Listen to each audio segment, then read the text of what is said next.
નમસ્કાર, હું ચિરાગ TV9 ન્યૂઝમાં આપનું સ્વાગત છે। આગાહીકાર અંબાલાલ પટેલની આવી છે એક નવી અને મોટી આગાહી। મે માસમાં કાળઝાળ ગરમી પડવાની આગાહી કરવામાં આવી છે।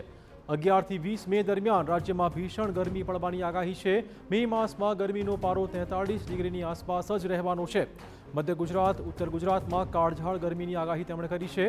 આ ઉપરાંત સૌરાષ્ટ્રમાં પણ ભીષણ ગરમી પડી શકે તેમ છે।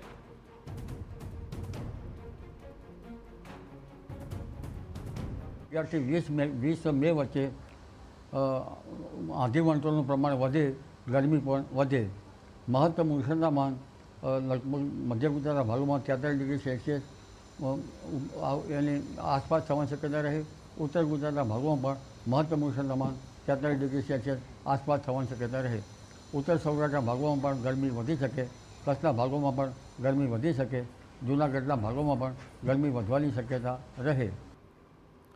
5 થી 8 મે દરમિયાન વાતાવરણમાં આવી શકે છે પલટો। હવામાન નિષ્ણાત અંબાલાલ પટેલની આગાહી સામે આવી છે। 50 થી 60 કિલોમીટરની ઝડપે પવન પણ ફૂંકાઈ શકે તેમ છે। પૂર્વ અને પશ્ચિમ ગુજરાતના જિલ્લાઓમાં માવઠાની પણ તેમણે આગાહી કરી છે। દક્ષિણ ગુજરાતમાં પણ હળવો વરસાદ પડી શકે છે।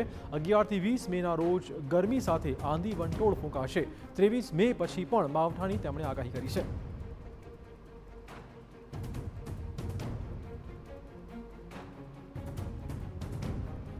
જ્યારે ગુજરાતનું હવામાન પણ પલટાશે અને તારીખ 5 થી 8 કહે તે પછી સુધીમાં ગુજરાતમાં પૂર્વ ગુજરાતના ભાગોમાં પ્રી મોન્સૂન એક્ટિવિટીનો વરસાદ થવાની શક્યતા રહેશે।